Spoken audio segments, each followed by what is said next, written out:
오늘 우리가 읽은 본문에서 바울은 본인은 하나님의 일꾼으로 자천, 즉 스스로 추천했다라고 말합니다. 그래서 자천에서 무엇을 했냐라고 물어보면 바울은 하나님의 일꾼으로 여러 가지를 견뎌낸다라고 말합니다. 이어서 바울은 본문과 그 다음 절에 이어서 9가지를 열거하며 자신이 견디고 있는 상황들을 구체적으로 말하고 있습니다. 그중 3가지가 오늘 본문에서 언급한 환난, 궁핍, 고난입니다. 지금 예배를 드리고 계시는 또한 세움누리교회에 모인 모든 성도님들은 구원받은 하나님의 자녀이자 백성입니다. 그리고 하나님의 구원받은 자녀로 세상에서 존재하며 살아가고 계십니다. 그러면 여러분들의 삶은 어떠신가요? 혹시 환난과 고난과 궁핍 가운데 있으신가요? 아니면 매일매일의 삶이 기쁘고 행복하고 충족되시나요? 매일의 삶이 기쁘고 즐거움의 연속이라면 그것을 허락하신 우리 하나님 또한 이끄시는 하나님께 감사해야 합니다. 그러나 그렇지 않은 상황 가운데, 즉 여러분들의 삶이 환난과 고난 가운데 처해 있다 하더라도 우리는 감사함을 잊으면 안 됩니다. 오늘 말씀과 제가 드리는 말씀과 바울의 삶을 통하여 환난 가운데서도 감사함으로 나아갈 수 있는 그런 귀한 은혜를 누리시는 세움누리교회 성도님들 되시길 바랍니다. 오늘 묵상집에서 챔버스 목사님은 더 이상 비전이나 소망이 없는 가운데 나아가기 위해서는 전능자의 은혜가 필요합니다 라는 말씀으로 오늘의 묵상을 시작합니다. 이 말은 우리가 힘든 상황 가운데 고난과 역경 가운데 있을 때 우리는 하나님의 은혜가 필요하다는 말씀입니다. 이 말에 여러분들은 다들 동의하실 것입니다.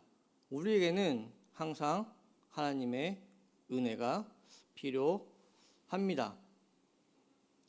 이 말은 너무나 지극히 당연한 말이기 때문에 역설적이게도 너무 포괄적이고 궁극적으로는 허공에 떠 있는 느낌마저 들기도 합니다. 그럼 이제 여러분들의 삶을 되돌아보시기 바랍니다. 성도님들은 환난과 고난이 닥쳤을 때 어떤 모습을 보이고 계시나요? 혹시 환난과 고난이 빨리 지나가기만을 바라고 계시지는 않은가요?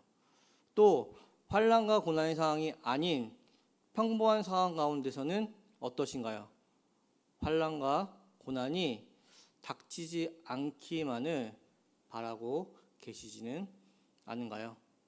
어쩌면 인간이라는 존재는 이러한 모습 너무나 당연해 보입니다. 환난과 고난을 좋아하거나 즐기는 사람은 아마 아무도 없을 것입니다. 그러나 오늘 본문에서 바울은 구원받은 하나님의 자녀이자 백성인 그리스도인의 삶은 달라야 한다고 말하고 있습니다. 하나님의 말씀, 이 성경에서 환난과 고난을 대표하는 인물을 뽑으라 하면 욥을 뽑을 수 있을 것 같습니다. 욥기 1장 1절 보면 욥은 온전하며 정직하고 하나님을 경외하여 악에서 떠난 자라라고 말씀하며, 또한 그는 동방에서 가장 뛰어난 자, 훌륭한 자라고 성경은 이야기하고 있습니다. 그런 욥에게 고난이 찾아옵니다. 표면적인 이유는 사탄이 욥을 미혹하여 넘어뜨리게 하기 위함이었습니다. 여기서 사탄은 욥이 까닭 없이 하나님을 경외하지 않을 것이라고 주장합니다. 즉 욥이 의로워 보이는 모습은 욥이 하나님의 은혜를 입었기 때문이라고 사탄이 주장하고 있는 것입니다. 그런 사탄의 주장에 어찌 보면 선뜻 이해가 되지 않는 욥의 고난과 환난이 시작합니다. 욥은 재산과 자식을 다 잃습니다. 그리고 욥은 온몸에 종기가 나서 고통 가운데 삶을 살게 됩니다. 이런 와중에 욥기 38장에서 여호와 하나님은 폭풍 가운데 욥을 찾아오십니다. 그리고 말씀하십니다. 그런데 이 내용 또한 선뜻 이해가 되지 않는 것 같습니다. 욥의 고난 또한 선뜻 이해가 되지 않는 상황 속에서 하나님은 욥기 38장에 찾아오셔서 우리에게 선뜻 이해가 되지 않는 말씀을 욥에게 하고 계시다는 말씀입니다. 즉 하나님은 고난과 고통 가운데 있는 욥에게 갑자기 나타나셔서 창조에 대해 말씀하십니다. 욥기 38장부터 41장까지 나오는 하나님의 말씀을 축약해서 한마디로 말씀드리면 나는 창조자이고 너는 나의 피조물이다 입니다. 피조물인 너가 나의 공의를 부인하겠느냐? 내 의를 세우기 위하여 나를 악하다 할 수 있겠느냐라고 욥에게 하나님은 묻고 계십니다. 이후 욥은 42장 5절에서 귀로 듣기만 하나님을 눈으로 배웁습니다 라는 고백을 하게 됩니다. 우리가 고난과 환난 가운데 처해 있을 때 우리는 바라봐야 하는 것이 있습니다. 그것이 무엇이겠습니까? 삶에서 되풀이되는 죄악으로 인해 끝없이 낙심되고 절망 가운데 빠져 있을 때, 그리고 여러분들이 알지 못하는 환난이나 고난 가운데 있을 때 여러분들은 누구를 바라봐야 합니까? 이 질문에 여러분들은 당연히 하나님을 바라봐야 합니다 라고 답하실 것입니다. 그럼 다시 묻겠습니다. 여러분들이 바라보시는 하나님, 그 하나님은 어떤 존재이십니까? 욥이 경험했던 천지를 창조하신 전능하신 창조주 하나님이십니까? 아니면 내 입맛에 맞게, 내 필요에 맞게 내가 만들어 놓은 어떤 모양입니까? 우리가 기억해야 하는 것은 하나님은 창조주이시고 우리는 그의 피조물이라는 것입니다. 다시 말씀드리면 우리는 창조주이신 하나님을 온전히 완벽히 알 수 없습니다. 그러나 이것, 우리가 하나님을 완전히 완벽히 알 수 없다는 사실이 실은 우리에게는 은혜입니다. 이것을 인정하는 것이 여러분들에게는 한없는 평안을 줄 것이며, 이것을 통해 여러분들은 욥의 고백과 같이 더 깊은 하나님을 만나게 되실 것입니다. 그럼 왜 우리가 하나님을 온전히 알 수 없는 것이 은혜가 되는 것일까요? 성도님들을 구원해 주신 그 하나님의 은혜와 사랑을 완벽하게 측량하실 수 있으십니까? 구원받은 자, 하나님의 자녀, 백성이 누리는 권리, 즉 자유함, 당당함 등을 여러분들은 온전히 측량할 수 있다라고 생각하십니까? 예수 그리스도께서 피 흘려 살리신 여러분들의 가치, 몸값을 여러분들은 온전히 측량할 수 있다라고 생각하십니까? 그런 것, 제가 지금 말씀드린 것들은 측량할 수 있어야 은혜가 아니고 우리가 측량할 수 없어야 우리에게 한없는 은혜가 되는 것입니다. 또한 우리가 측량할 수 없는 한없는 은혜여야지 우리에게 무한한 소망으로 다가오게 됩니다. 그렇기에 즉 온전히 측량할 수 없기에 우리는 무한한 은혜를 누릴 수 있게 됩니다. 우리가 측량할 수 없는 무한한 은혜 가운데 거하기에 여러분들 각자가 어떤 상황에서도 어떠한 고난과 환난 가운데 있더라도 여러분들에게 풍족한 은혜가 주어지는 것입니다. 우리 하나님은 광대하시기에 우리가 온전히 알 수 없기에 하나님의 은혜는 우리에게 무한히 다가올 수 있는 것입니다. 지금까지 인도해 주신 하나님이 현재 여러분들에게 있는 모든 문제들을 모른 척할 리가 없습니다. 또한 여러분들의 앞길 또한 책임져 주실 것입니다. 우리는 이것을 믿고 나아가야 합니다. 믿고 나아가시기 바랍니다.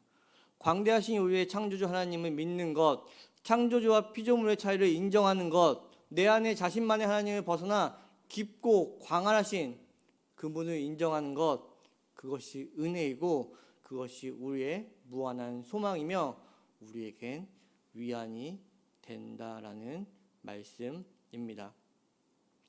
또한 창조주와 피조물의 차이를 인정하게 될 때 광대하시고 무한하신 하나님, 너무나 깊고 넓어서 우리가 하나님을 온전히 알 수 없음을 인정할 때 비로소 우리는 중보자의 필요성을 알게 되고 중보자를 찾게 됩니다. 또한 중보자이신 예수 그리스도를 의지하며 나아가게 됩니다. 예수 그리스도는 이 땅에 육신을 입고 오셨습니다.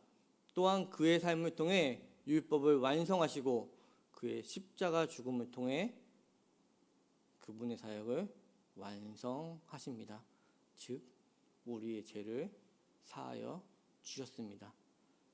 예수 그리스도로 인해 우리는 자유합니다. 우리는 예수 그리스도를 통해 화평을 누리게 되었습니다. 사도 바울은 로마서 8장에서 예수 그리스도를 통한 화평을 좀 더 구체적으로 말씀하고 있습니다. 제가 요약해서 읽어드리도록 하겠습니다. 이제 그리스도 예수 안에 있는 자에게는 결코 정죄함이 없나니 성령이 친히 우리 영과 더불어 우리가 하나님의 자녀인 것을 증언하나니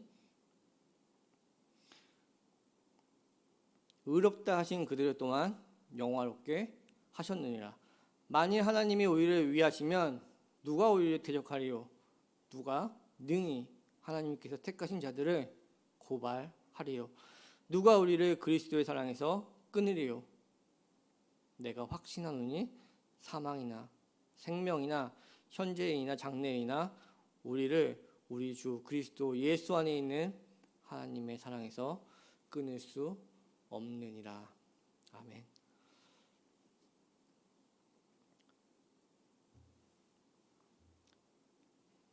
이제 그 말씀을 마치겠습니다. 현재 고난과 환난, 시험 가운데 계신 성도님들 계십니까? 자신에게 비전이 안 보이고 죄악 가운데 있는 자신의 모습을 통해 낙심되고 절망되신 분 계십니까? 이때가 무한하시고 광대하신 창조주, 전능하신 우리 하나님의 은혜를 누릴 그때입니다. 우리는 그분의 뜻을 온전히 알 수도 없습니다. 그분의 깊이, 넓이를 평생 완전히 알 수 없을지도 모릅니다. 그러나 그것이 은혜임을 알아가시기 바랍니다. 우리가 알 수 없는 창조주이심을 인정하십시오. 그로 인해 우리는 중보자 대신 예수 그리스도께 나아가 온전히 그분을, 예수 그리스도를 의지하게 될 것입니다. 그런 은혜를 온전히 누리시는 세움누리교회 성도님들 그리스도인 되시길 주님의 이름으로 축복합니다. 함께 기도하시겠습니다. 하나님 아버지, 이 시간 예배를 허락하시어 말씀을 선포하게 하시고 우리 성도님들 그 말씀을 깨달아 알게 하심을 감사합니다. 또한 이 깨달은 말씀을 통해 우리 세움누리교회 성도님들의 삶 또한 변화 주실 것을 믿습니다. 세움누리교회 성도님들 여러 상황 가운데 처해 있습니다. 각자 처해 있는 모든 상황 가운데 전능하시고 광대하신 창조주 하나님을 인정하게 하여 주시옵소서. 그로 인해 성도님들의 삶에서 하나님의 무한하신 은혜를 누리게 하여 주시옵소서.